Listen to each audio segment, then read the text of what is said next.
বিসমিল্লাহির রহমানির রহিম। প্রিয় দিনী ভাই ও বোনেরা, আসসালামু আলাইকুম। নজরে বদ সম্পর্কে হাদিসের কিতাব ভরে পড়ে আছে। হাদিসে এসেছে নজরে বদ এমন এক জিনিস যা মানুষকে কবরে এবং উটকে হাড়িতে পৌঁছে দেয়। নজরে বদ শুধুমাত্র যে হিংসুকে হিংসা করে তাকানোতেই হয় তা নয়, বরঞ্চ বাবা মা যদি সন্তানকে বা কোনো প্রিয় জিনিসকে মহব্বতের সাথে কেউ দেখে তাহলেও নজরে বদ হতে পারে।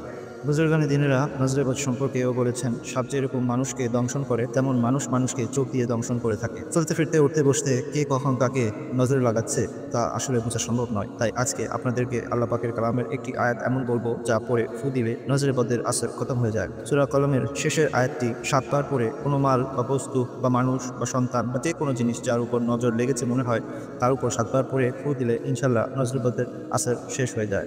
আপনি ১ থেকে ৭ বার পর্যন্ত এই আমলটিকে করতে পারেন। ইনশাআল্লাহ সেই সময়ই নজরে বদের তাসির শেষ হয়ে যাবে ইনশাআল্লাহ। আমলটি অত্যন্ত পরীক্ষিত এবং বুজুর্গানে দিনের হাজারো বার পরীক্ষা করা নির্ভরযোগ্য একটি আমল।